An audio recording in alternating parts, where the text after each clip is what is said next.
Hey, this is Al Mal here with Outdoor Adventures, and today what I'm going to do is show you how to make a very cheap, doesn't cost anything to make, out of household scraps, alcohol cook stove for your next outing, backpacking, camping trip. This is what the finished product is going to look like. It's made from aluminum soda cans, and it's also going to have a very simple stand to go with it. So this is what the finished product is going to look like. You'll fire it up, set your cook pot right on top of that, and you'll be ready to go. So I'm going to get my tools, my supplies ready to go here, and I'll take you through the process of making one of these alcohol cook stoves. Okay, so the first thing that you're going to need is a couple of soda cans. And I've made a number of these stoves, and for whatever reason, I feel pretty comfortable making them with Sprite Zero cans. Don't ask me why. They seem to fit together pretty well. So the first thing that you're going to want to do is to take both of these cans, and you're going to want to sand the paint off of the bottom of each one. And you really only need to go up an inch and a half maybe. So you take your sandpaper or a sanding block and start sanding the paint right off of these. Now I'll tell you, having made again a number of these, it's much easier to do this when the can is full.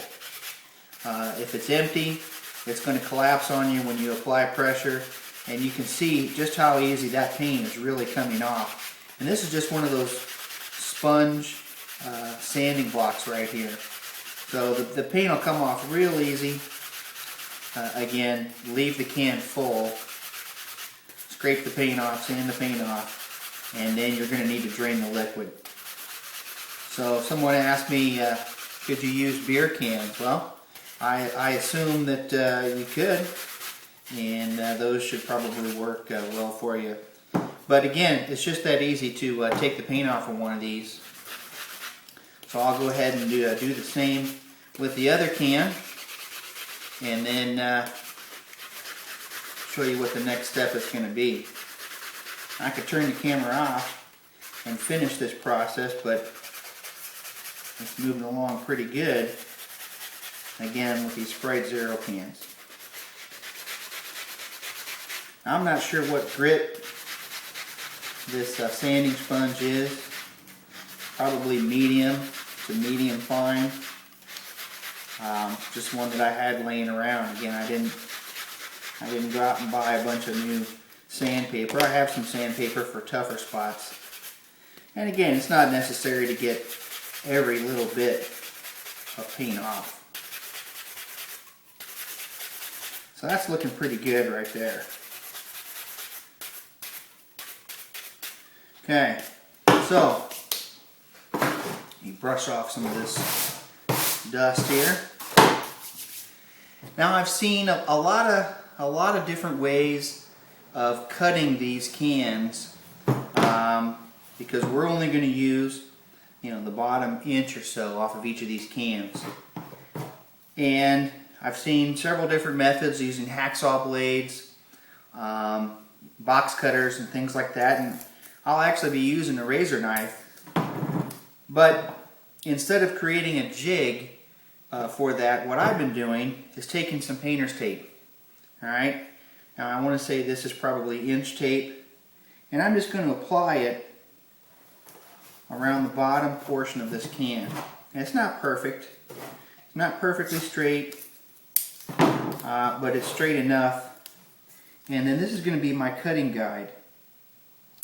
And again, I've made a number of these, and I've found that this has, for me, been the easiest way to cut these cans.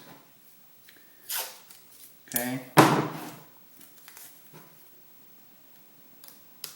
So again, your tape, wrap it all the way around, and then that's where we're going to be cutting, right along the edge of that. So it's been giving me a real nice smooth edge when I've been using this method as opposed to freehanding or one of the other methods that I've seen. So I'm going to go ahead and get the tape on this other can. I'm going to go ahead and empty these, and we'll be right back and get started with the next step. Okay, so I've got both soda cans sanded down, wrapped with the tape. Again, this is about 1 inch painter's tape. Inch and a quarter would be fine, and both cans are empty and they're ready for cutting. So the tool of choice for me has just been a razor blade knife, and you want to be very careful when you do this, but what I want to do is just simply cut as close to the edge of this tape all the way around, so I'm left with just the bottom of the can.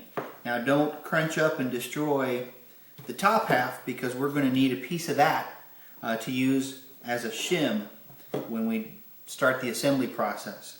So the cutting process, again, I've tried several different ways. For me, this has been the easiest, just to apply even pressure, try to keep the blade straight up and down, and rotate the can and move the blade really very little. Just pushing the blade straight down right along the edge of that tape. And it doesn't take very long to get through a can.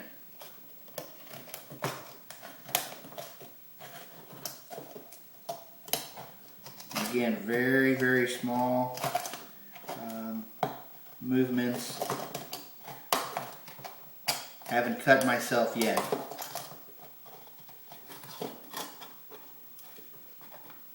Okay, so there's one.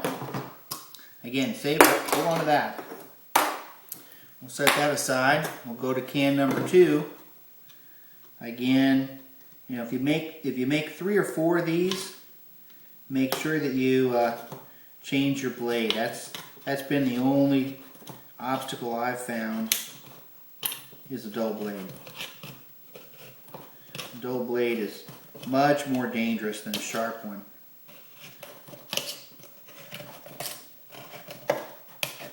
Alright, so it's cutting very nicely, very easily, and the painter's tape really helps you to keep a nice straight edge all the way around. And you know, you just apply the tape as evenly as you can. Again, it's not perfect, but that's all there is to it. Okay, so we have our 2 bottoms, relatively about the same size and height. It's going to be some sharp edges. We're going to sand those down a little bit. And with the other part of this can, what I want to do is I want to cut out a piece. I don't know how big you would call that, but 2 inches by 2 inches, maybe something like that. And I'll just take that and I'll just kind of smooth out the edge a little bit. I'm not concerned with what it looks like, but I'm going to use that as a shim when I get to the assembly phase of where I put these 2 halves together. So I'm going to dry them out. If there's any excess liquid in there, get rid of that, and sanding them down is next. And it doesn't take a lot to sand these down. I like to take and sand them a little bit.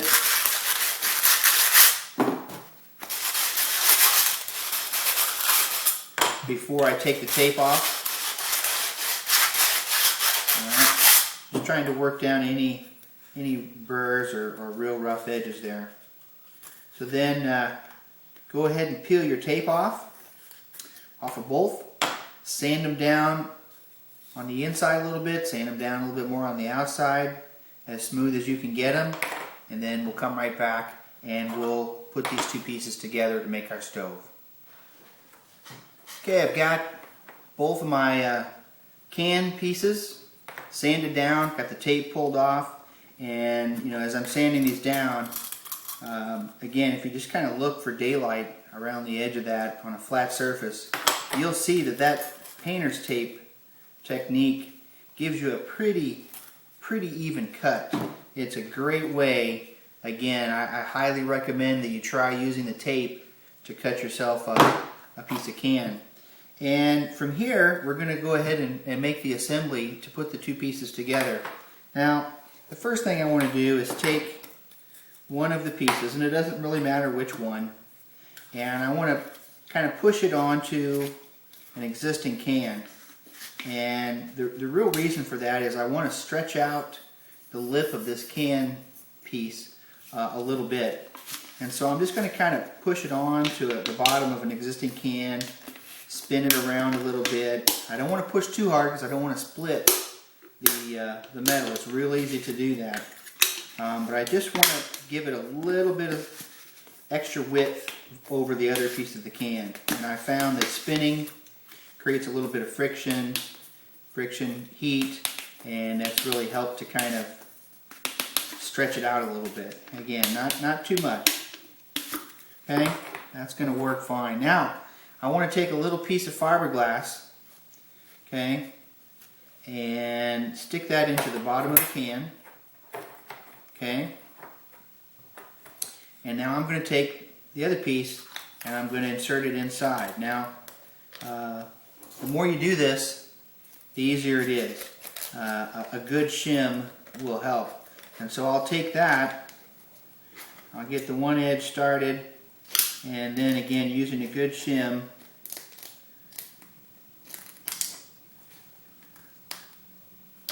work it in. I do this real time because again, once you really get it started, there's no it becomes much easier. And don't skimp on the shim. Nothing wrong with using a big piece like this. Again, the key is just to work slow. Try not to crimp or bend either piece. And they will go together, trust me.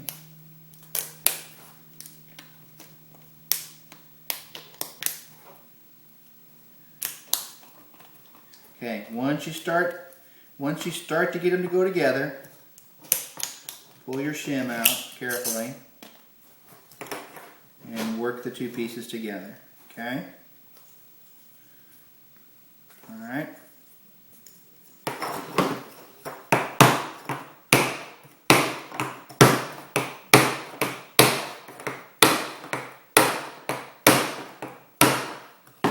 Okay?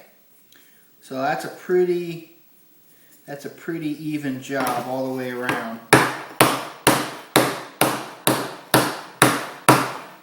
Alright, nice and smooth, pretty seamless. Size a little bit higher there. That's going to work just fine, okay? So, there you go. It's just that quick to get your two can pieces together. Okay? So, next thing is to drill some holes, alright, and for your burners. Now the first thing I'm going to do is drill a few in the center, and this is where we're going to add the fuel. Now I'm using a 1/16 drill bit. Okay. I like to drill 5 right here.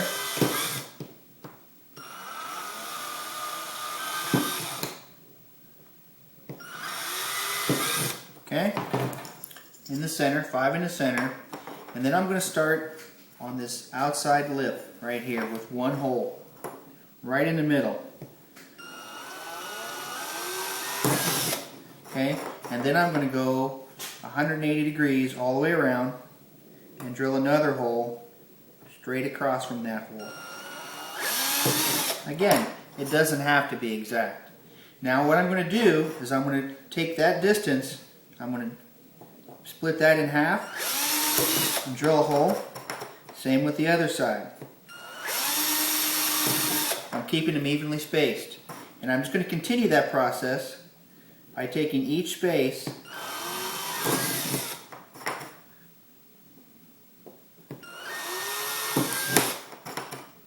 and going right in the middle with the hole.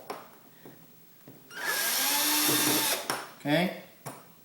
Now I've seen a thumbtack or a nail. I've seen a thumbtack being pushed through, and that'll certainly work. I've seen a nail and a hammer process to make these holes. You know, I don't know why you wouldn't use a drill. So there's 8 holes. I'm going to go around and drill 8 more right in between each of those.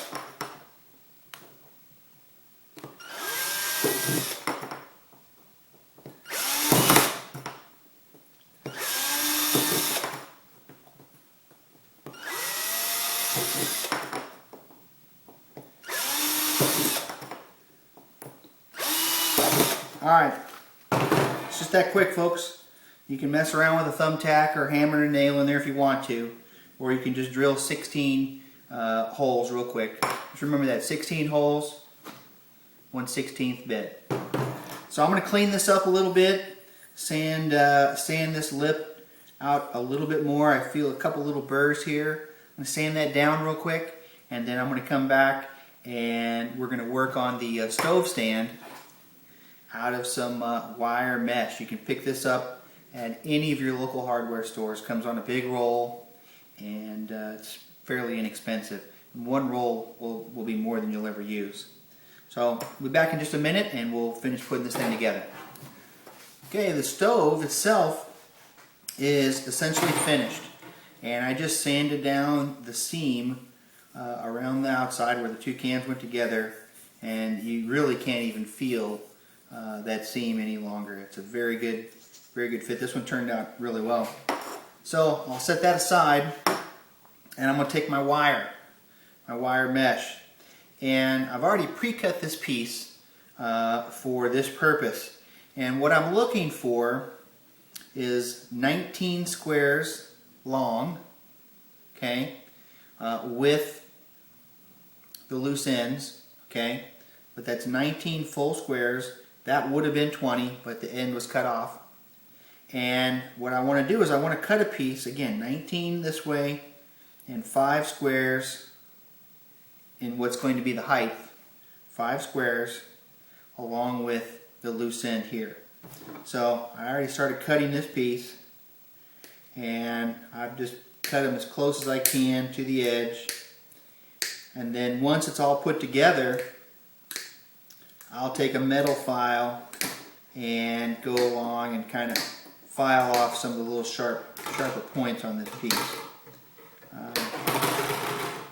Okay, and you can do it when it's put together.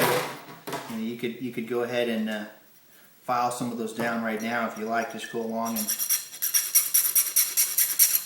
file them down so they're not going to be sharp. But again, I can do that at the end of the project.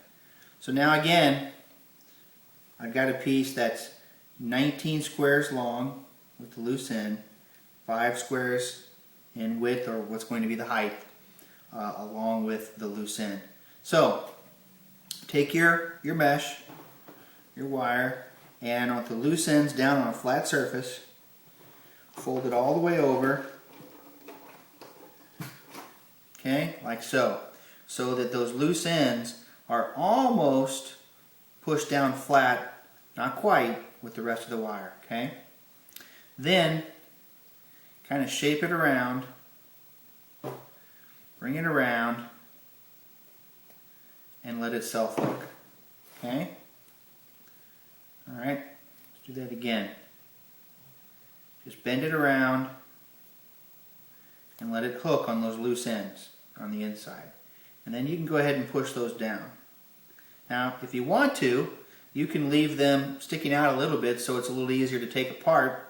If you're going to store it maybe in your backpack or in your kit, you're going to store it in a flat area, that's fine.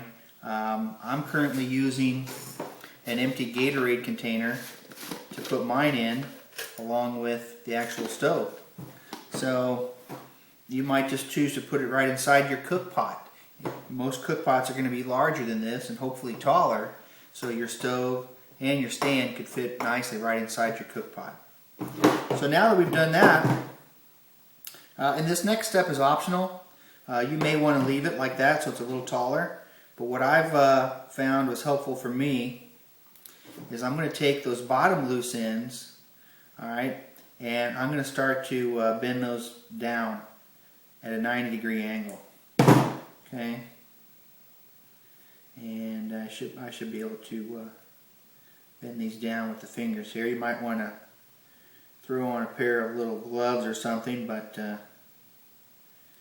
this seems to be working pretty well.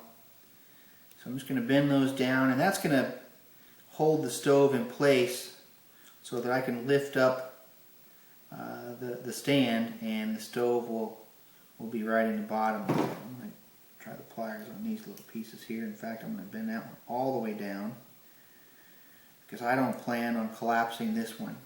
Okay? So again, they're not perfectly straight, but who cares, right? It's pretty much a circle. Stove drops right inside there. Okay? Your cook pot's going to sit right on top of that. Okay? So now what I'm going to do is I'm going to file down a few of these little points, and then we're going to move to the next step. We're going to go ahead and fill the stove with fuel. We're going to light it and see if we can boil some water. So we'll do that in just a second. Got our stove ready to go, stands ready to go. We've got our fuel, which is going to be heat. You can buy this at any of your neighborhood auto parts stores. Cost you about $2. This 12-ounce bottle will be enough for a multi-day backpacking outing, especially if all you're doing is boiling water. So I have a small pot with some water in it right here. We're going to go ahead and put in a couple tablespoons of the fuel and give that a go. Give it a go.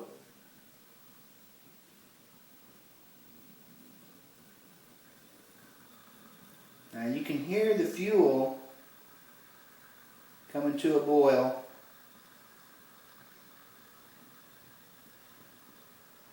And that's when you're going to start to see the jets on the side ignite. Because what you have to do is you have to heat up the fuel a little bit in order for those side jets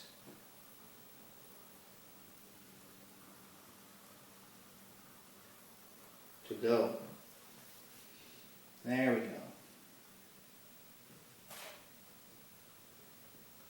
Hopefully you can see all 16 side jets are going. Okay? That's a nice flame, right?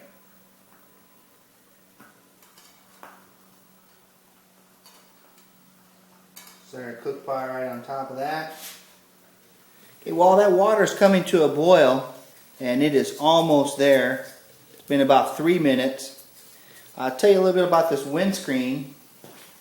It's an optional piece, and you may recognize this by the corrugated design on the bottom. But this is just simply a dryer vent fitting that I picked up at the local hardware store for less than $1. Now, when I bought it, it was riveted closed on one side. I just took a hacksaw and cut off that portion where it was overlapped and had the riveted, and it's stretchable. Boy, that water's going right there, full boil. And what's great about this is it's a little heavier duty than a foil, but you can bend it and shape it around your cook pot and your stove. If you had a narrower cook pot, it would go all the way around. And the great thing about it is you can coil it up and it'll fit right inside your cook pot or whatever you're going to use for a storage container. So there's our soda can alcohol stove. Vigorous boil along with the pot stand that goes with it, that again between the two probably costs you less than $1 to make. So I hope you have good luck with that.